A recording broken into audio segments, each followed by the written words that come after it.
Hi friends, நீங்கள் பார்க்க போகிற சம் வந்து 1:2:3 தலைகீழ் விகிதம் என்னென்னு பார்க்க போகிறோம். இப்போ தலைகீழ் விகிதம் பார்க்குறது இது கீழே எல்லாத்துலேயும் 1 இருக்கிறதா அர்த்தம்.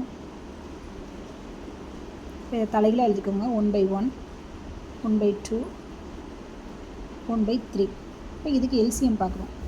1, 2, 3க்கு எல்சிஎம் பார்த்தா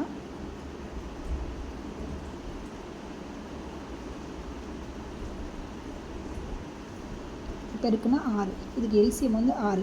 இப்போ கீழே பேஸ் வந்து ஈவனாக 6 வரணும், 6 வரணும். கீழே என்ன நம்பரால் பெருக்கிறோமோ மேலே அதே நம்பரால் பிரிக்கணும். இப்போ இதுக்கு 6ஆல் பெருக்குன்னா 6 வரும், மேலேயே 6ஆல் பெருக்கிக்கலாம். இதுக்கு 3ஆல் பெருக்குன்னா 6 வரும், மேலேயும் 3ஆல் பெருக்கலாம். இதுக்கு 2ஆல் பெருக்குன்னா 6 வரும், ஆனால் மேலேயும் 2ஆல் பெருக்கிக்கலாம். இப்போ 6:3:2 டிவைடட் பை இதுக்கு ஈவனாக 6. இதுக்கூட எல்சிஎம் வந்து 6 பார்த்துருக்கோம்ல. இந்த தொகைக்கான 1:2:3க்கான இது வந்து 6.